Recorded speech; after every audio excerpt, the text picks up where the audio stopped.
Mari kita saling mendukung dengan cara like, komen, subscribe, dan share channel ini.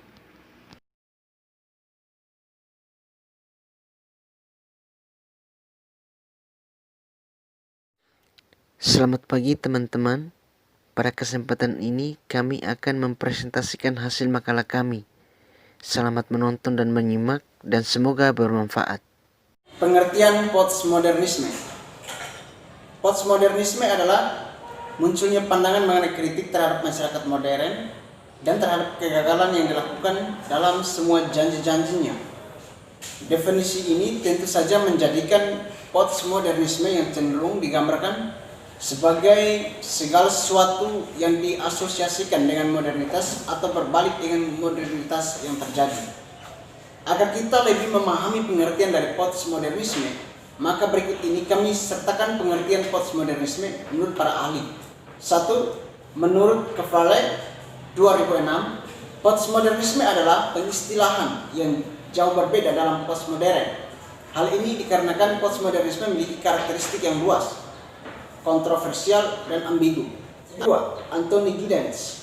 Definisi postmodernisme menurut Anthony Giddens yang bersumber dalam bukunya The Consequence of Modernity adalah munculnya gerakan mengenai agenda sosial dan agenda politik dengan konsentrasi pada lingkungan hingga akhirnya istilah ini menjadi pengganti daripada sistem kapitalisme dengan sosialisme yang berkembang pada saat ini.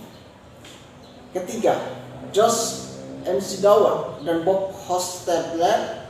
Postmodernisme adalah perspektif terhadap dunia yang diciri khas dengan munculnya suatu keyakinan mengenai kebenaran yang diciptakan, bukan kebenaran yang berasal dari kebudayaan yang ada dalam masyarakat.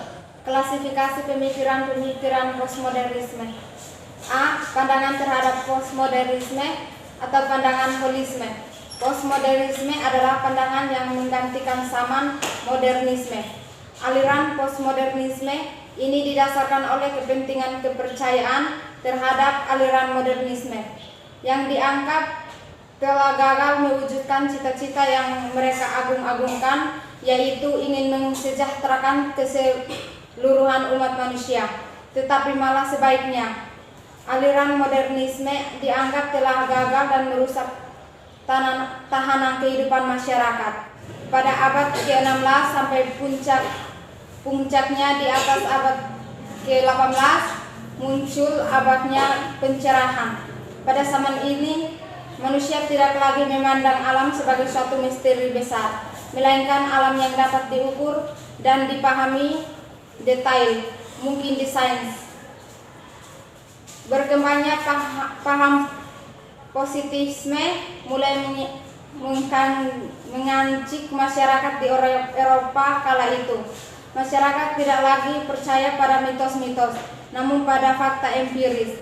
Di abad ke-19 dan 20, dunia mengalami zaman modern yang penuh dengan hiruk-pikuk, mulai dari pertarungan ideologi, Perang Dunia I dan II, kolonialisme, serta kekacauan yang hadir karena keponggohan manusia dalam memandang dunia hanya dengan melalui rasio. Dunia seolah-olah dipilih-pilih oleh sains dan tidak ada tempat untuk mengutarakan pendapat atau emosi diri pihak subjek.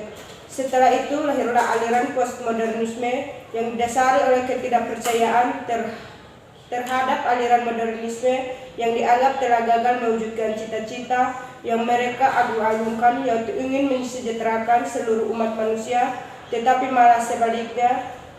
Aliran modernisme dianggap telah gagal dan merusak tatanan kehidupan masyarakat.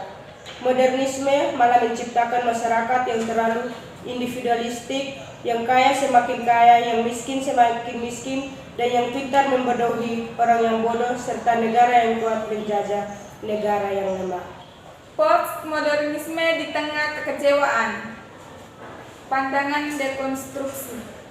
Seperti kekecewaan pada modernisme diajukan oleh para postmodernisme. Pertama, modernisme gagal mewujudkan perbaikan dramatis sebagai diinginkan para pendukung fanatiknya. Kedua, ilmu pengetahuan modern tidak mampu melepaskan diri ke sewenang-wenangan dan menyalahgunakan otoritas seperti tampak pada preferensi yang sering kali mendahului hasil penelitian. Ketiga, ada semacam kontradiksi antara teori dan fakta dalam perkembangan ilmu modern. 4, ada semacam keyakinan yang sesungguhnya tidak berdasarkan bahwa ilmu pengetahuan modern mampu memecahkan segala persoalan yang dihadapi manusia dan lingkungannya. Dan ternyata keyakinan ini keliru manakala kita menyaksikan bahwa kelaparan, kemiskinan, dan kerusakan lingkungan terus terjadi menyertai perkembangan ilmu pengetahuan dan teknologi. Kelima, ilmu modern kurang memperbaiki dimensi-dimensi mistis dan metafisik eksistensi manusia karena terlalu menekankan pada atribut fisik individu. Kritik atas modernisme. Modernisme didasarkan pada penggunaan akal dan pikiran logis memperoleh pengetahuan. Rasio manusia dianggap mampu menyelami kenyataan faktual, menemukan hukum-hukum maupun dasar-dasar esensial dan universal dari kenyataan yang bermuara pada postmodernisme. Adapun kritik terhadap teori modernisasi itu sendiri adalah sebagai berikut. 1. Adanya kepentingan faktor eksternal dalam arti kondisi global dan penyebab dari luar perlu diperhatikan. 2. Keteraturan tahap-tahap modernisasi juga diragukan. 3. Konsep tujuan modernisasi yang berbau etnosentrisme dalam arti berorientasi barat dan perlu dipertanyakan keabsahannya. 4. Teori modernisasi gagal dalam memenuhi janji mensejahterakan, malahan pertumbuhan yang terjadi menimbulkan kesenjangan. Kesimpulan materi, postmodernisme ialah kelanjutan dari adanya era modern yang menitik beratkan dalam kasus-kasus sosial, bukan perekonomian. Klarifikasian modernisme berikut ini. 1. Adanya suatu ajakan untuk kembali melihat kebenaran yang masih ditinggalkan oleh orang-orang. Holisme melihat dunia tidak dengan realitas tetapi dari efisiennya. 2. Setelah adanya ajakan, maka langkah berikutnya adalah ingin membebaskan orang dari jerat logosentrisme, orang yang terpenjara oleh cara berpikirnya sendiri. 3. Dan terakhir adalah dengan upaya untuk memperbaiki, menambah dengan tidak menolak bawahan modernisme dengan tujuan untuk memperbaiki premisi-premisi modernitas yang dianggap sesat. Sekian presentasi makalah kami, dan jika teman-teman ada yang ingin bertanya, memberikan kritikan ataupun saran, silakan ditulis pada kolom komentar.